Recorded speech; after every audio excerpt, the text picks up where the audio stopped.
Hi everybody, welcome back to Tierlist for 1.02. With this patch introducing Mercury, which we'll be talking about. This is how the list were looking on last patch. So this is where we're going to be starting off and making adjustments depending on how the buffs and nerfs impacted certain hunters. Hope you guys enjoy.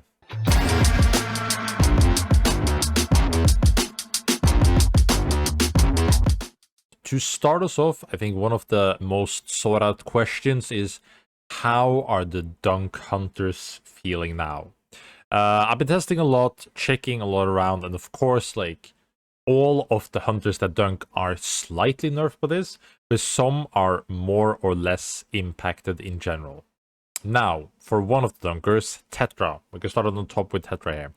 She doesn't really care too much about the dunk nerfs in general because her base damage is so high that you very often can deal enough damage to hit the threshold very early on. So Tetra players in general being able to then play through with a poke first, and also the only one out of the top hunter's head that didn't get touched at all, I think she's still the best hunter in the game right now. Now, in general, for like just saying it via A, B, C, like the order isn't super important. This is more about the general idea of their power level and how they are in ranked.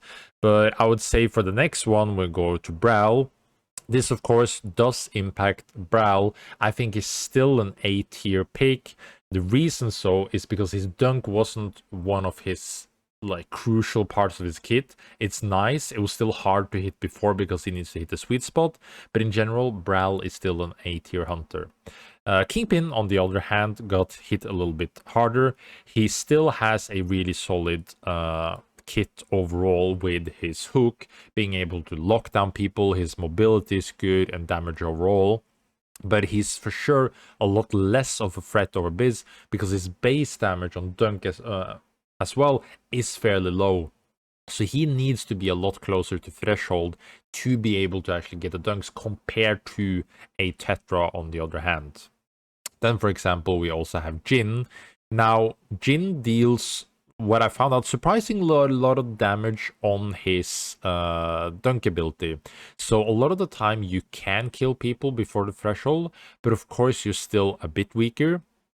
I would still not like put Jin down to C tier. I don't think the dunk changes makes him horrible by any means, but you have like slight leeway around where you can play around him in the biz. But I've still been surprised myself by like being honestly 95% HP and still getting dunked. So I think Jin is more of like you need to get used to it. Maybe when people get used to it, he goes down to Z tier. But I think currently, also with this little bit of a surprise factor, he's still in a like a decent spot overall. He still struggles a lot over land, but his abyss is still like one of his fortresses where he will be able to get a lot of people. And then of course Oath doesn't really care about this. His dunk on his ult is super niche, so it doesn't really impact him that much. But that's like the dunk changes overall. But then also Wukong lastly. The reason I take Wukong lastly is because he also got other nerfs. So Wukong dunk makes it like slightly better, but he still has a pretty high base damage, which means that he can still dunk from pretty high percentage HP. Now, they did nerf his range, they did buff some of his other damage, but I think his nerfs are not good enough. I think he's still an S tier hunter. I think they really need to look at how to tackle his RMB. His shield is too strong, he can jump too far, and his damage numbers are still high. So he will remain in the S tier for now. Now, on the other hand, some other changes. So if you look at the bottom, we have Eva and Jewel buffs. Eva buffs aren't really that big of buffs. It's more so that she got new interactions, being able to Supervive with her orbs. And I think it's a good change. You can also capture base camps. All of these like new mechanics help, but I think one of the main struggles with Eva currently is the bugs with her orbs, making her really hard to use and getting stuck and all this kind of stuff. So I still think like Eva could be up in B tier, but it's more so like I wish they focus more on her bug fixes, and then I think she'll instantly be in a lot better spots. Then for Jewel, Some Jewel players are like, this is a nerf and this is a buff, blah, blah, blah, like a little bit back and forth. I do think Jewel is for sure in a better spot. All of the quality of life changes makes her easier to like pilot in general. Doesn't make her insanely good, more so like I would be able to put her up in B tier, and like she's not like a horrible hunter or anything. It's more so like the hunters in C tier has a lot clear weaknesses that you can play around.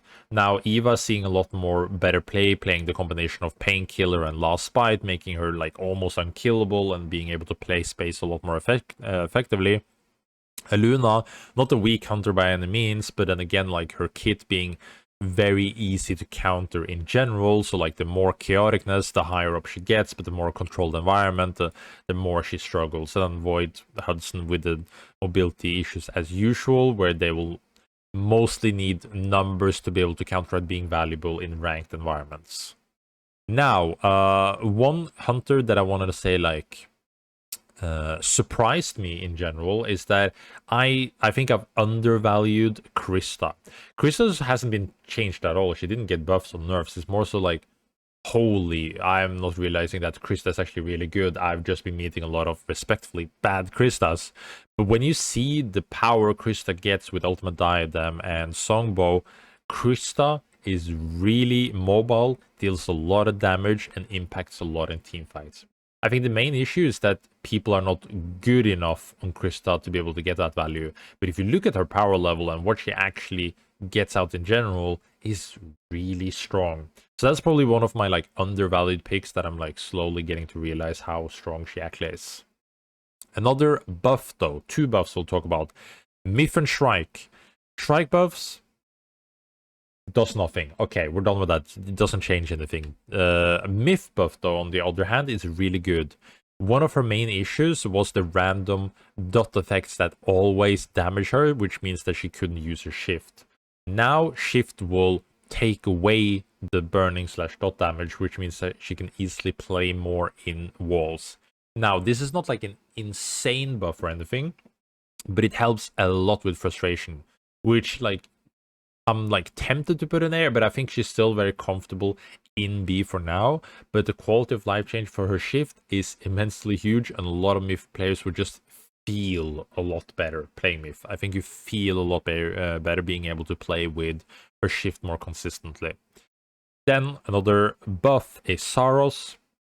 It was supposed to be a buff and also like some quality of life changes with his ult, which has led to a lot of people complaining about it feeling more clunky.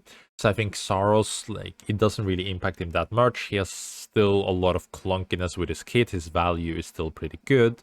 But in general, I would say that Saros probably like needs a lot of bug fixes to be able to get more value in general.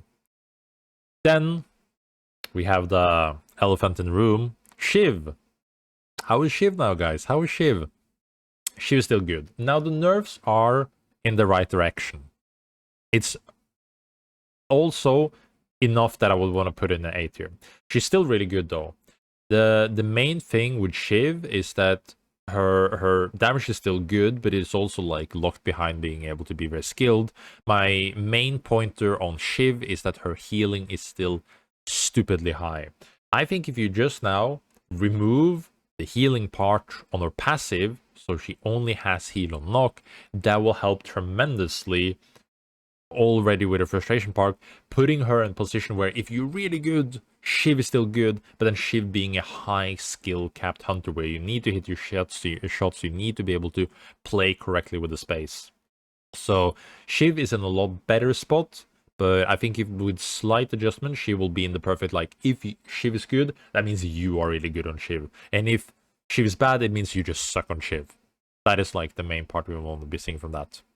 And then in general, I think a lot of people are like staying fairly same. That's all of like the buffs and nerfs in general. I do think that what I want to be seeing from next patch before we got onto Mercury, yeah, we'll get to Mercury. What I want to see on next patch is I want to see a lot of bug fixes on Eva. I think she deserves bug fixes to be able to help her. Jewel, I don't care too much about. We know Jewel is getting a rework, so we're kind of just waiting on how that rework will look. In general, though, I would love to see Tetra nerf and Wukong nerf, still Shiv nerf, and then I don't mind just like buffing, nerfing a little bit, like nerfing some of the A tiers, buffing some of the B tiers to just like kind of shift up the meta a little bit more. I think the changes that were in this patch were good, but I think it's always fun when you change things more drastically. But I think another important thing is just adjusting a lot of the relics in the game, where if you touch a lot of the relics, it will also automatically help or change the dynamics of what is strong in the meta. But then getting into Mercury, how good is Mercury really? I think Mercury is in a very, very, very balanced spot. Now, some of you might call out her ult. Yes, her ult is really strong. Her ult is like, holy, it heals a lot, deals a lot of damage. But on the other hand, she also has clear weaknesses you can play around. Her restrictions of being able to, like, put the ult back and forth is fairly slow. You can juke it pretty easily. But her kiting is, like, top tier. Chasing a Mercury is super annoying. But then like RMB on the other hand feels really bad because it's super easy to juke her RMB and her damage is pretty low unless her ult is available. So it's like her highs are really high, but her lows are also really low. Like chasing people, like Mercury can't really chase people. But then again, if you don't have your ult, you're kind of weak in general, but your healing output is still high. So I love how there's some like big back and forth between her kits in general. So I would say like she's a very comfortable B. I don't think she is broken by any means. I think she has clear counterpoints, some clear strengths. I think the only argument to put her in the B is like her absurd like ult damage. But then again, if you just respect her ult and when her ult is down, she's instantly easier to deal with. So it's like a little bit back and forth, but I think in general people get used to it. She will be a clear B tier hunter with good strengths, good weaknesses, all-rounded kit that is very interesting and fun. I really enjoyed playing Mercury in general, so I'd say it's a really good release. And that kind of concludes 1.02 tier list. Hope you guys enjoyed. Curious to hear what you guys think about the meta, what you guys want to see changed in the next patch. And I'll see you guys on the breach. Peace.